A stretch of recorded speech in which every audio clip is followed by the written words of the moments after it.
За победу на Кубке боролись около 200 юношей 2011-2013 годов рождения со всей России.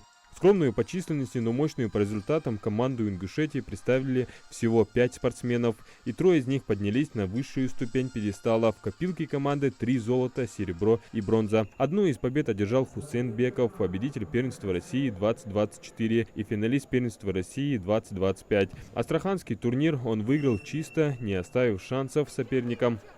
Я провел 6 схваток, там была сложная 2-я схватка. Это был Кубок 5 морей, проходил очень хороший турнир. Город Астрахань. Я там стал победителем. В финальной схватке Хусейн сошелся с одноклубником, 2 сильных самбиста, но Резвану Богатыреву повезло меньше. Он остался на 2-й строчке, но это его ничуть не огорчает.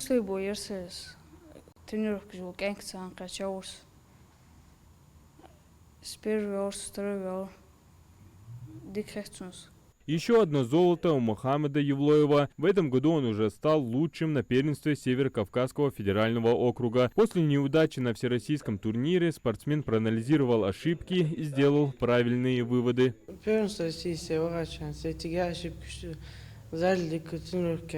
Кубок 5 морей,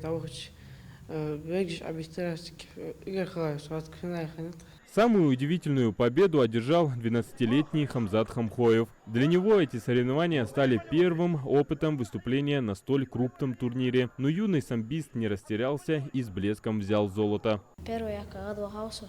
Я в схватке играл в финале астраханца. С колен, бросовка, я котвялся. Гордость за своих воспитанников и их волю к победе не скрывает главный тренер команды. Достойно заняли первые места. И второе место, кто у нас занял, тот и уступил нашему одноклубнику. В общем, ребята неплохо себя показали. Все были довольны борьбой наших ребят и в стойке, и в партере.